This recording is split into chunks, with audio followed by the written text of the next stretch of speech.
आइए आपका फिर से स्वागत है मेरे YouTube चैनल में जहां पर हम पोषक तत्वों के अंतर्गत विटामिन का अध्ययन कर रहे हैं। हम बढ़ चुके हैं विटामिन बी कॉम्प्लेक्स में जो कि जल में घुलनशील विटामिन है और हम इसके अंतर्गत विटामिन बी 1 थायमीन के बारे में पढ़ चुके हैं।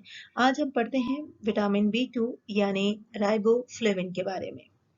राइबोफ्लेविन भी बी समूह का एक विटामिन है। इसे विटामिन बी 2 भी कहते हैं। इस विटामिन को शारीरिक विकास के लिए अत्यंत आवश्यक माना गया है। इस विटामिन का निर्माण कुछ मात्रा में हमारी आंतों में विद्यमान जीवाणुओं द्वारा भी होता है और इस विटामिन का बहुपक्षीय विवरण आगे इस प्रकार है। इसको प्राप्त हम कैसे कर सकते हैं? इसकी प्राप्ति का मुख्य स्रोत दूध है।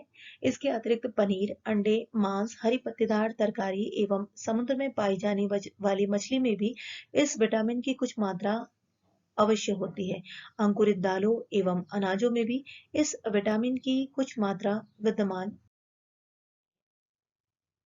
विटामिन बी 2 शरीर के विकास में सहायता देता है। यदि इसकी समुचित मात्रा न मिले तो शरीर पर प्रतिकूल प्रभाव पड़ता है। इसके अतिरिक्त राइबोफ्लेविन का दूसरा महत्वपूर्ण कार्य कोएंजाइम्स के रूप में है।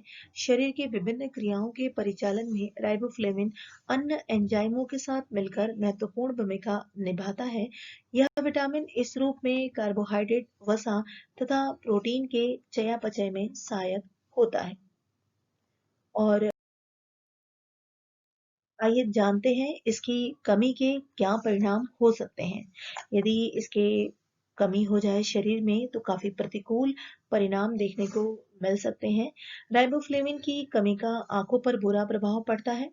इस स्थिति में आंखें सूज जाती हैं, धुंधला दिखाई देता है और आंखों में खुजली एवं जलन भी होती है।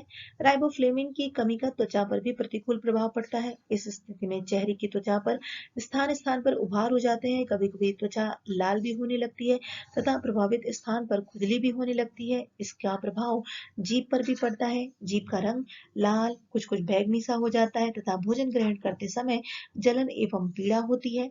इसकी कमी की स्थिति में कर्बोज का चयापचय भी ठीक प्रकार से नहीं हो पाता। यदि राइबोफ्लेविन की अत्यधिक कमी हो जाए तो परिणाम स्वरूप रक्त के श्वेत कणों की विभिन्न रोगों के साथ लड़ने की क्षमता भी घट जाती है और वयस्क पुरुषों में इसकी कमी होने पर अंडकोश घाव हो जाते हैं। तो यह हमारे जो राइबोफ्लेविन है, विटामिन बी 2 है, हमारे शरीर के लिए बहुत मात्रा में किंतु बहुत ही आवश्यक विटामिन है। इसके आगे पढ़ते हैं नियासिन अथवा निकोटिनिक एसिड।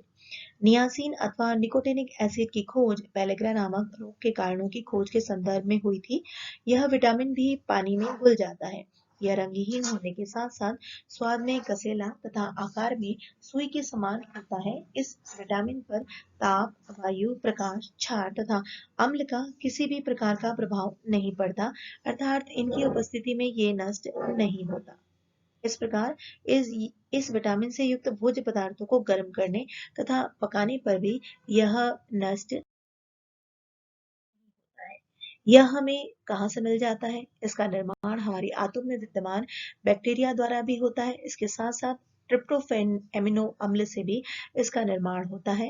ये स्वतः निर्माण के अतिरिक्त विभिन्न खाद्य पदार्थों जैसे कि छिलके सहित अनाज, दूध, मक्खन, पिस्ता, बादाम, खमीर, यकृत, मांस तथा अंडों में यह विटामिन हमें भरपूर मात्रा में हो जाता है।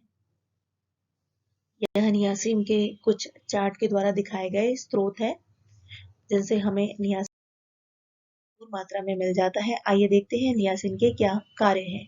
यह एक कोएंजाइम के रूप में कार्य करता है। इस रूप में यह ऑक्सीकरण की क्रिया में महत्वपूर्ण भूमिका निभाता है। यह कार्बोहाइड्रेट, वसा तथा प्रोटीन के मेटाबॉलिज्म, चयापचय में सहायक होता है।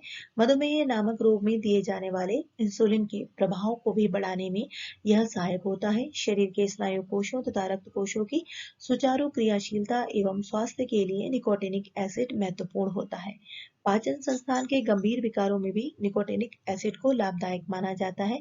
शरीर में थैलियम या लेड के विष के व्याप्त हो जाने पर निकोटिनिक एसिड द्वारा ही उपचार किया जाता है। यह पहले कृपया हमें कमेंट्स में जरूर बताइएगा और हमारे वीडियो को प्राप्त करने के लिए इस हमारे YouTube चैनल को सब्सक्राइब जरूर कीजिएगा। धन्यवाद।